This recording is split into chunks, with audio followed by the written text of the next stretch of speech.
دوستو آج کی ویڈیو میں جو خاص عمل آپ کی خدمت میں پیش کروں گا وہ ہے شب معراج کی رات 3 تسبیحات کا عمل۔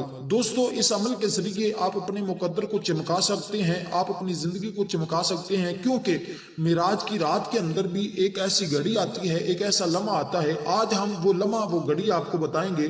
اگر آپ اس کے اندر کوئی بھی دعا مانگتے ہیں اللہ تبارک و تعالی آپ کی دعا کو قبول فرما لیتا ہے۔ اسی طرح دوستو بہت سے لوگ وہ ہیں جو ساری رات عبادت کرتے ہیں اور اس گھڑی کو اس لمحے کو تلاش کرتے ہیں، لیکن بہت سے بد نصیب وہ بھی ہوتے ہیں جو اس رات کو سوئے ہوئے گزار لیتے ہیں۔ لیکن دوستو اگر آپ اس رات کے اندر اس گھڑی کے اندر آپ دعا کر لیں تو انشاءاللہ آپ کی تقدیر بدل جائے گی، آپ کا بند نصیب کھل جائے گا، آپ کی کوئی بھی حاجت باقی نہیں رہے گی۔ اگر 80,000 بھی آپ کی حاجتیں ہوں گی تو انشاءاللہ وہ آپ کی ساری پوری ہو جائیں گی۔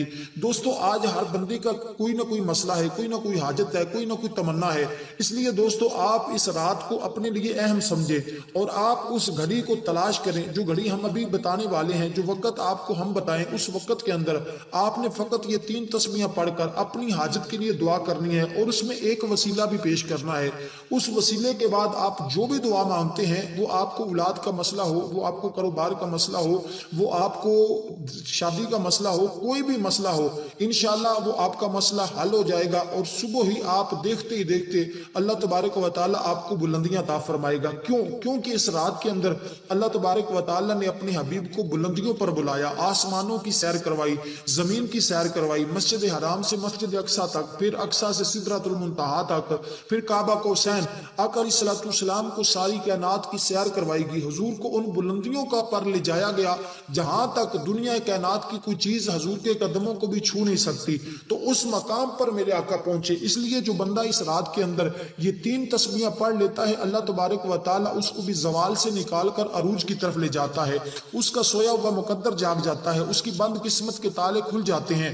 دوستو اس لیے آپ نے اس رات کے اندر اس گھڑی کے اندر آپ نے اس تسبیحات کو پڑھ کر اپنے مقدر کو ضرور چمکانا ہے۔ دوستو اس سے پہلے ایک میں چھوٹی سی گزارش کر دوں، وہ یہ کہ آپ اس ویڈیو کو لائک ضرور کر دیں اور اگر آپ خصوصی دعا میں شامل ہونا چاہتے ہیں تو کمنٹ میں اپنا نام اور مقصد ضرور شیئر کیجئے گا، اور انشاءاللہ کل رات جب ہماری اجتماعی دعا ہوگی تو اس کے اندر آپ کو دوستوں کو بھی ضرور یاد رکھا جائے گا اور انشاءاللہ تعالی آپ کی مشکلات میں آسانیاں پیدا ہوں گی۔ اللہ تبارک و تعالی سب مسلمانوں کی خیر فرمائے۔ دوستو چلتے ہیں اب اس عمل کی طرف۔ آپ نے دوستو اس عمل کو کس وقت میں کرنا ہے، کس طرح سے کرنا ہے، اس کو ذرا توجہ سے سمجھیے گا۔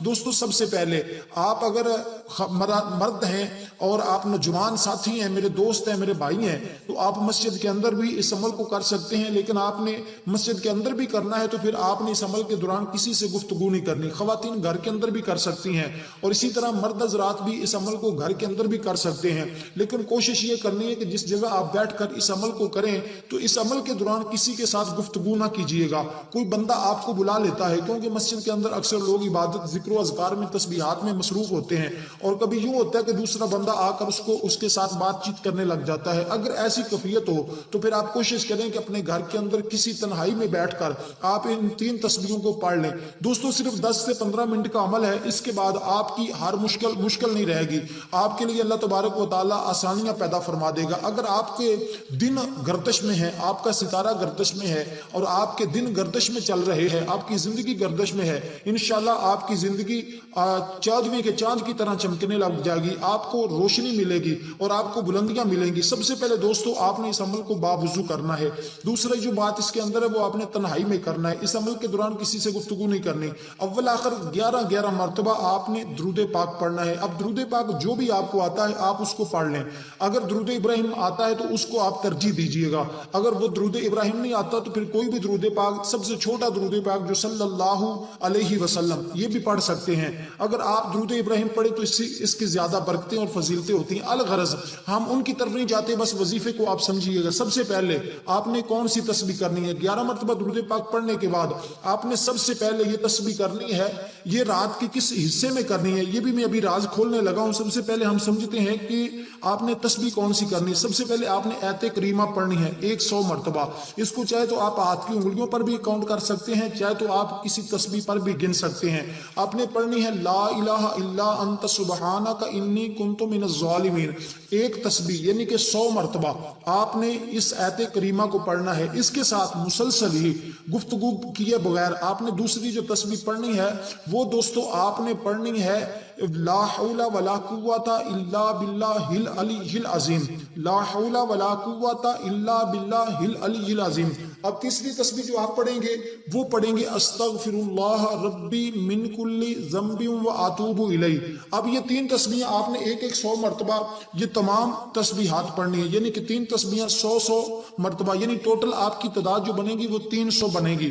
اب انشاءاللہ تعالی بعض فرماتے ہیں کہ اس سے 300 حاجتیں پوری ہو جاتی ہیں، لیکن جو قول میں آپ کو بتا رہا ہوں اس کے ذریعے آپ کی 80,000 حاجتیں بھی ہوں تو وہ پوری ہو جائیں گی۔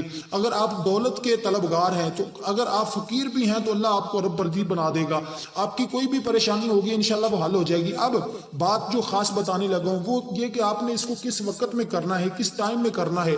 دوستو آپ نے اس کو کم از کم 2 بجے سے لے کر رات کا جو 2 بجتے ہیں، رات کے 2 بجے سے لے کر آپ اس تسبیح کو تقریباً 4 بجے تک 2 گھنٹے کے اندر آپ اس تسبیح کو کر کے پھر اللہ کی بارگاہ میں دعا کیجئے گا۔ اب دعا کرنے کا کیا طریقہ، اس کے اندر کیا وسیلہ پیش کرنا ہے، اس کو بھی ذرا آپ نے سمجھنا ہے۔ اگر آپ اس تسبیح کو عشاء کے بعد بھی کرتے ہیں یا رات کے کسی حصے میں بھی کر لیتے ہیں تو تب بھی ٹھیک ہے، لیکن میں آپ کو وہ لمحے بتا رہا ہوں جو سب سے زیادہ مقبولیت کے ہیں کہ جب اللہ تبارک و تعالیٰ خود اپنے بندوں سے فرماتا ہے اے کوئی میرا بندہ جو مجھ سے مانگے میں اس کو عطا فرماؤں۔ جب رب یہ ندا دے رہا ہو اور فرشتے زمین پر اتر رہے ہوں، اگر اس وقت آپ یہ دعا کریں اور یہ تسبیح پڑھیں تو پھر آپ کی دعا اسی وقت اور صبح ہی انشاءاللہ آپ کے مقدر چاند کی طرح سورج کی طرح چمکنے لگ جائیں گے۔ دوستو آپ کا بند نصیب کھل جائے گا۔ اب آپ نے اس کے بعد کیا وسیلہ دے کر اپنی حاجتوں کی دعا کرنی ہے۔ اگر آپ کو اولاد کی ضرورت ہے، آپ کو کاروبار کی ضرورت ہے، آپ کو رشتے کی شادی کے مسئلہ ہے، کوئی بھی مسئلہ ہے، آپ نے فقط یہ کہنا ہے کہ باری تعالیٰ اس رات کے اندر جس رات میں نے تیری عبادت کی جیسی کر سکتا تھا، باری تعالیٰ میں ناقص آدمی ہوں، کمزور ہوں، باری تعالیٰ تیرا ہی بندہ ہوں، تو نے اس رات کے اندر اپنے حبیب کو عروج دیا، تو اس کو آسمانوں کی سیر کروائی، تو نے سدرۃ المنتہا کی جنت کی سیر کروائی، جنت اور دوزخ کا مشاہدہ کروایا۔ باری تعالیٰ جس حبیب کو تو نے اس رات کے اندر سیر کروائی اسی حبیب کا وسیلہ دے کر، اسی معراج کا وسیلہ دے کر تیری بارگاہ میں اپنی حاجت کی التجا کرتا ہوں۔ باری تعالیٰ میری حاجت اس معراج کی رات کی برکت سے پوری فرما دے، میری مراد کو پورا فرما دے، مجھے اولاد کی ضرورت ہے اولاد عطا فرما دے، مجھے کاروبار کی ضرورت ہے اس کو بلندیاں عطا فرما دے، مجھے رزق حلال کی تلاش ہے، مجھے مدینہ منورہ کی حاضری نصیب فرما دے۔ اب آپ جو مانگتے جائیں گے بس مانگتے جائیں، رب تمہیں عطا فرما دے گا۔ دوستو اس کے بعد آخر میں گزارش ہے کہ ویڈیو کو لائک ضرور کیجئے گا، چینل پر نئے ہیں تو سبسکرائب بھی ضرور کیجئے گا، دعاؤں میں شامل ہونے کے لیے کمنٹ میں اپنا نام ضرور دیجئے گا۔ والسلام ورحمۃ اللہ وبرکاتہ۔